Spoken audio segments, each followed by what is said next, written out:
ഈ യൂത്ത് ലീഗിന്റെ നിരവധി ജനറൽ സെക്രട്ടറിമാരുണ്ട്, അതിനുശേഷമാണ് ഫിറോസ് വരുന്നത്. ഇങ്ങനെ ഏതെങ്കിലും ജനറൽ സെക്രട്ടറിമാർ നേരത്തെ ഇവിടെ പ്രവർത്തിക്കുമ്പോൾ ഫോറിൻ ജോലി ചെയ്തിട്ടുണ്ടോ? നിങ്ങളെ വീട്ടിൽ വേറെ ആരെങ്കിലും കൈരളിയിൽ ഇരുന്നുമ്പോൾ വർക്ക് ചെയ്തിട്ടുണ്ടോ? വീട്ടിൽ വേറെ ആരെങ്കിലും കൈരളിയിൽ വർക്ക് ചെയ്തിട്ടുണ്ടോ? അല്ല, ഉണ്ടോ ഉണ്ടോ ഉണ്ടോ? കുട്ടൻ്റെ വീട്ടിൽ കൈരളിയിൽ നേരത്തെ വേറെ ആരെങ്കിലും വർക്ക് ചെയ്തിട്ടുണ്ടോ?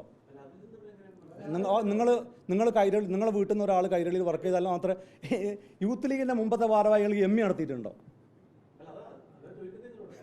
ഇതൊക്കെ എന്ത് ചോദ്യമാണ്, എന്ത് ബാലിശമായ ചോദ്യമാണ്. പാർട്ടിക്ക് അറിയാം, പിന്നെ എന്താ സംശയം? നമുക്ക് വിദേശത്ത് എന്താണ് ജോലി അങ്ങനെയൊന്നുമല്ല. നമുക്ക് വിദേശത്ത് പിന്നെ ഇടപാടുകളുണ്ട്, അല്ലെങ്കിൽ വിദേശത്ത് നിന്ന് വരുമാനമുണ്ട്, നാട്ടിൽ ബിസിനസ് ഉണ്ട് എന്നുള്ള കാര്യം പാർട്ടിക്കൊക്കെ അറിയാം. ഞങ്ങൾ പാർട്ടി അനുമതിയൊന്നും വാങ്ങണ്ട. ഞങ്ങൾക്ക് അങ്ങനെ പാർട്ടിക്ക് ഒറ്റ കണ്ടീഷനുള്ളൂ, എന്തെന്നറിയോ? പേരുദോഷം മാത്രമല്ല, നിയമവിരുദ്ധമായ കാര്യങ്ങൾ ചെയ്യരുത്, നിയമവിധേയമായ കാര്യങ്ങൾ ചെയ്യാം. ആ, എല്ലാം കൃത്യമായിട്ടാണ്. ആർക്കും ഇതൊക്കെ വളരെ സിമ്പിളല്ലേ?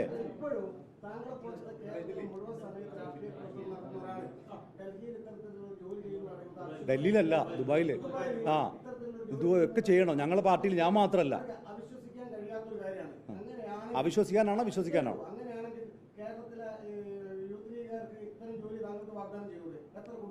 എത്ര ആൾ യൂത്ത് ലീഗുകാർ? എത്ര യൂത്ത് ലീഗുകാർ വിദേശത്ത് ജോലി ചെയ്യുന്നുണ്ട്?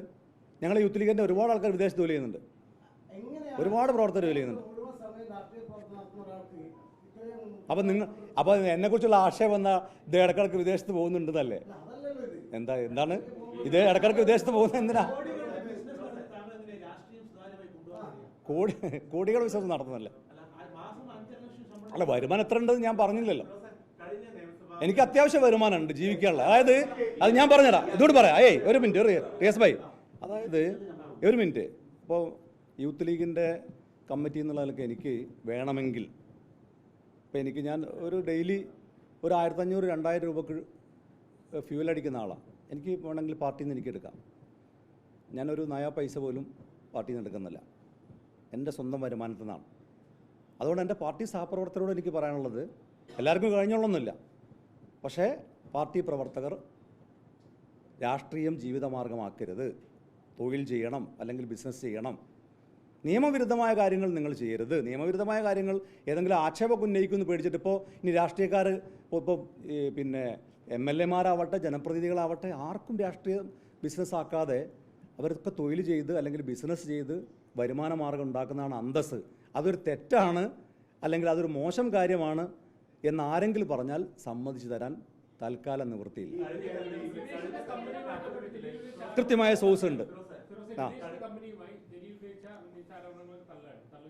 100%. അദ്ദേഹത്തിന് തന്നെ ഉറപ്പില്ലല്ലോ ആരോപണം. അദ്ദേഹം ചോദ്യമല്ലേ ചോദിച്ചത്, ഹവാല ഇടപാട് നടത്തുന്നുണ്ടോ? Question mark.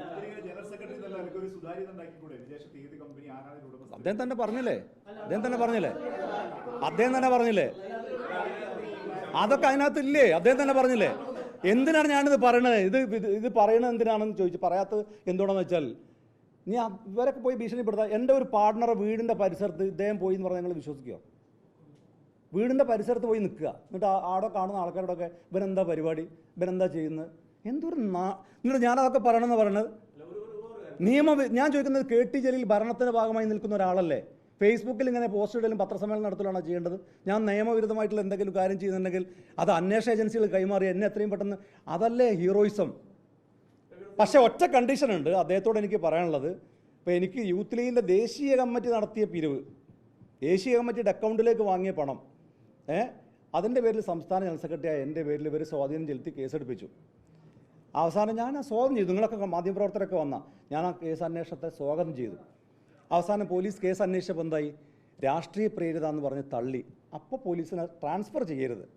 ഇനിയും കേസ് അന്വേഷണം നടത്തുമ്പോൾ, ഇപ്പോൾ വിജിലൻസിന് അദ്ദേഹം പരാതി കൊടുത്തില്ലേ? VD-ക്കും മറ്റേ കേന്ദ്ര അന്വേഷണ ഏജൻസിക്കൊക്കെ അദ്ദേഹം പരാതി കൊടുക്കുമെന്ന് പറഞ്ഞില്ലേ? അദ്ദേഹത്തിന് കയ്യിലുള്ള തെളിവുകളൊക്കെ അദ്ദേഹം കൊടുക്കട്ടെ. പക്ഷേ ഒറ്റ കണ്ടീഷൻ, ഞാൻ ഇത് രാഷ്ട്രീയ പ്രേരിതാന്ന് ഈ അന്വേഷണ ഏജൻസികൾ പറയുമ്പോൾ അത്തരം ആളുകളെ ചീത്ത വിളിക്കുക, കോടതിയെ തെറി പറയുക, ജഡ്ജിമാരെ തെറി പറയുക, അതൊന്നും ചെയ്യരുത്.